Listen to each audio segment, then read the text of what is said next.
ప్రజలకు ఇచ్చిన హామీ మేరకు సంక్షేమ అభివృద్ధి కార్యక్రమాలను సీఎం రేవంత్ రెడ్డి సమాంతరంగా నడిపిస్తున్నారని తెలిపారు మల్లాపూర్ డివిజన్ కాంగ్రెస్ పార్టీ అధ్యక్షులు కప్పర సాయి గౌడ్. ఇక హైదరాబాద్ మల్లాపూర్ డివిజన్లోని గ్రీన్ హిల్స్ కాలనీలో 72 లక్షలతో డ్రైనేజీ పనులు మంజూరయ్యాయని అన్నారు.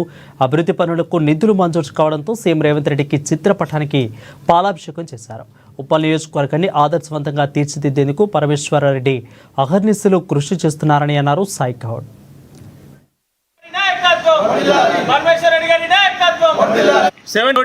ఇది మొన్న ఇదే స్థానిక కార్పొరేటర్ కావచ్చు బీఆర్ఎస్ నాయకులు ఇదే కాలనీకి సంబంధించిన ఓపెన్ నాలా లైన్ ఇట్లకి వెళ్ళిపోతుంది.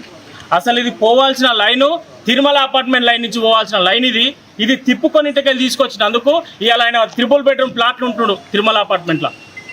ఒక్కసారి అవగాహన చేసుకోవాలి, ఆలోచన చేయాల్సిన బాధ్యత కూడా మన మీద ఉన్నది. ఇవాళ ఇదే కాలనీ కావచ్చు 159/2 ఈ సర్వే నంబర్. ఇవాళ ఇదే మనకు కనిపిస్తుంది బ్యాక్ సైడ్ ఓపెన్ నాలా ఉంటుంది దీని కిందికెళ్ళి. ఇది దగ్గర 800 గజాల గవర్నమెంట్ స్థలం ఉంది దీని బ్యాక్ సైడ్.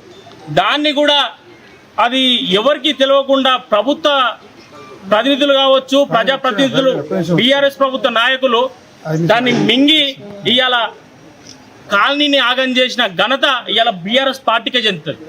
ఎందుకంటే వాటర్ వచ్చినాయి అంటే వీళ్ళు చేపలల్లో ఆడాల్సిన చేపలు ఎట్లుంటాయో ఇవాళ ఈ కాలనీ అట్లా మొన్నే నీళ్ళలోనే పోయారు, నీళ్ళకి వచ్చారు.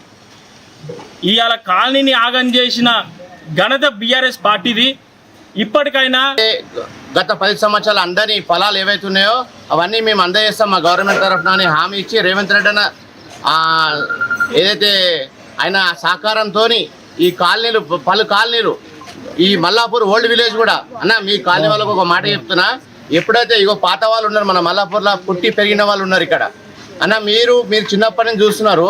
మన పాత బస్సులో మనం పుట్టినప్పుడు మేము పెరిగినాక వేసిన రోడ్లే ఇంతవరకు వేయలే. అదే మన మస్జిద్ కాడ కానీ మన పీర్ల కొట్టం కాడ కానీ మొన్న రీసెంట్లీ ఇదే పాలాభిషేకం చేసి సీసీ రోడ్ కూడా పడ్డాయి, మీరు చూశారు. మీరు అదే విధంగా ఇది కూడా